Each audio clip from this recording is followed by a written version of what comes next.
Hello, this is Mr. Huber, and in this lesson we're going to look at direct variation. Direct variation is a type of a linear equation. When we take two variables, let's use x and y, that's most common, but we don't have to use those. In this case, x and y are directly variated, they have direct variation, if we can write an equation in the form y equals kx, where k would be some number called the constant of variation. Okay? An example of a direct variation type equation might be y equals 4x. We have the y and the x. They're directly related to each other through direct variation with a constant of variation of 4. Again, we don't have to use y and x. We could have r equals negative 1/3 t. Okay? R and t show direct variation with a constant of variation of negative 1/3. So if we look at a couple of examples here, and we want to determine if they are direct variation or not, we want to solve them for y. We want to see if we can get them in the form that looks like what we have above, y equals kx. So in this first example, if we add x to both sides, we're going to get y equals 1 plus x, which we could also write as y equals x plus 1. That is not direct variation because of the plus 1 there. Okay? So there's no direct variation here because it's not the form y equals kx. It's y equals kx plus some other number. If we look at this second example, if we subtract 2x on both sides, and we want to get it solved for y, we're going to have 0 minus 2x is just negative 2x. Yeah, and this does show direct variation. It's in the form y equals kx with a k value constant of variation of negative 2. And in the third example, if we subtract 4x on both sides, we're going to get negative 5y equals negative 4x. And then we need to divide both sides by negative 5. So if we divide by negative 5 on both sides, cancel out there, and we're going to get y equals 4/5 x. Negative 4 over negative 5 gives us a positive 4/5, and so we have a constant of variation of 4 over 5. All right, that's in the form y equals kx. So number 2 and number 3 there are direct variation. When we get them solved for y, we can see they have a constant of variation, nothing else added or subtracted there on the end. A couple things to keep in mind about direct variation graphs. Every graph of a direct variation will go through the origin, the point 0, 0. And when we look at those equations like we have up here above, y equals negative 2x and y equals 4/5 x, those will go through the origin, and they have a k value, the first one, of k equals negative 2. The second one, k equals 4 over 5. Those constant of variations are like your slope. They affect the graph the same way the slope would. So if we see an equation like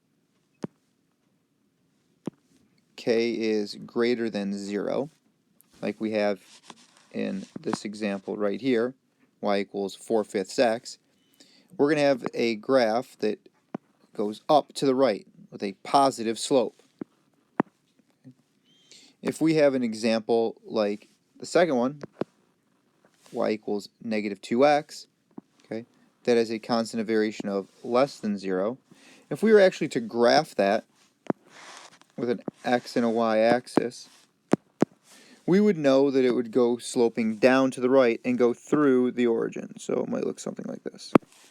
Right? The origin is that point right there, 0, 0. So when the k value is positive, you have a positive sloping line up to the right. When the k value is negative, you have a line sloping down as we move from left to right. If we look at some examples here, y equals 3x. If we want to draw a graph of this, let's make a table of values. So we're going to make a table of values for x and y. Negative 2, negative 1, 0, 1, and 2 should work pretty well. When we plug a negative 2 in for x, right, again, we're plugging those numbers in here for x. 3 times negative 2 is negative 6. Negative 1 times negative 3 is negative 3. 3 times 0 is 0. It should go through 0, 0. 3 times 1 is 3. 2 times 3 is 6. Right? So if we label our x and our y-axis, and then our scale, we're going to go by ones. Now we graph this. We're going to have the point -2, 6, -1, 3, 0, 0. Again, it should go through that point. If not, we made a mistake somewhere. And actually, I made a mistake there. I graphed those points as +6 and +3. So let's fix that. -2, -6, right here. Then -1, -3, right there. 0, 0, then 1, +3, and 2, 6. And then we can draw a line through those points. Arrows on both ends because it would keep going in both directions. And that would be the graph of y equals 3x. Again, a linear equation. It's a straight line. The constant of variation 3 is like our slope. Okay? Same effect it has on the graph. Right? We just call it something different because we have a specific type of linear equation. Direct variation is a specific type of linear equation, as you can see there in number 4. And we do the second problem there. We need to solve this for y to get things started. We need to divide by -3. So we're going to have y equals -2 over 3x. When we go to make our table of values here for this graph, okay, set up here x and y, we're probably going to want to make that a little cleaner there with the y. Plug in numbers that we can multiply by 2/3 relatively easily. If you multiply by 1, you're going to get -2/3 times 1 is -2/3. That might be hard to graph. So let's try things like -6, -3, 0, 3, and 6. When you plug in -6 in, you're going to get -2/3 times -6. It's like 6 over 1. That cancels to 1 and 2. So that comes out to a +4. +4. When you plug -3 in, you're going to get +2. You plug in 0, you will get 0, which you should. Then we'll get -2. And -2/3 times 6 would be a -4. So we've got our table of values here. We can set up our graph, x and y axes. Label our scale. And now when we go to plot these points, we're going to have -6, +4. We're going to have -3, 2, 0, 0, 3, -2, and 6, -6. Or sorry, -4. Okay.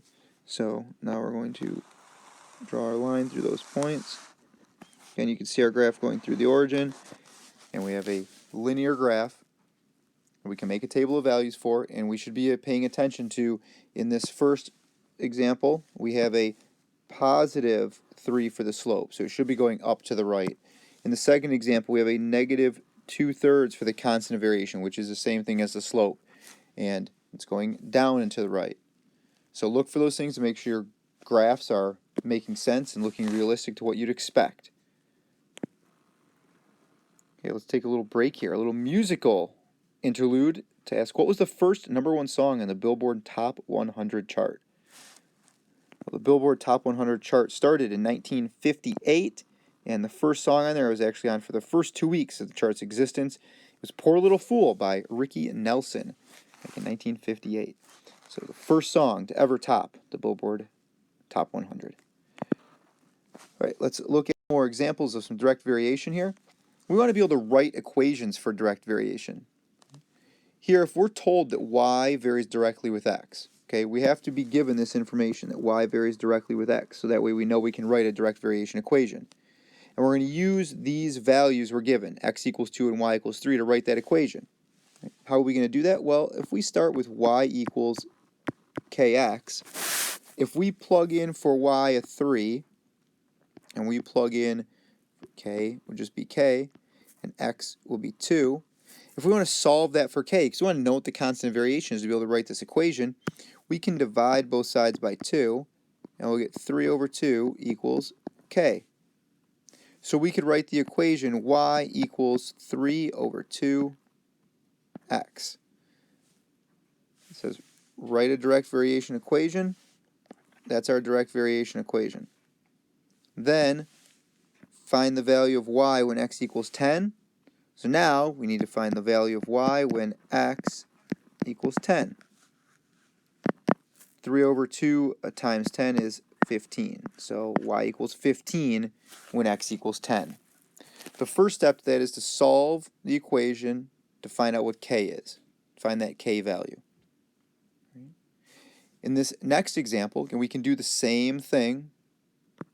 We can do y, which is negative 5, equals k times 1/2.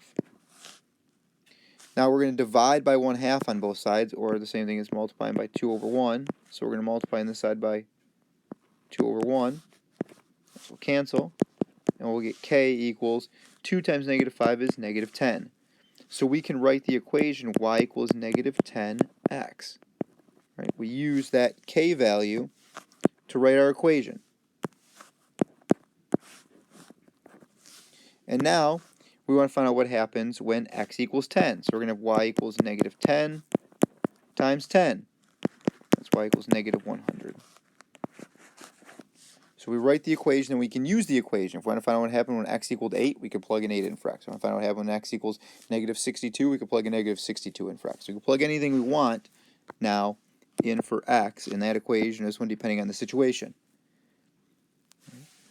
One thing you want to notice from these, every time we solved to find out what k was, we divided by the x on both sides.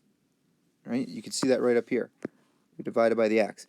We divided here by 1/2, which was the same as multiplying by 2 over 1. So if you start with y equals kx, and you want to find out what k is, you divide by x on both sides. So the k value will always be equal to y over x. Keep that in mind. Something we can go right to. If you want to find out what the k value is, you just take y and divide it by x, and then you can use that to write your equation. All right, so now you've seen several examples involving direct variation. I want you to try some problems of your own out on the 5.2 Day 1 Direct Variation quiz. It's posted on Moodle. Good luck!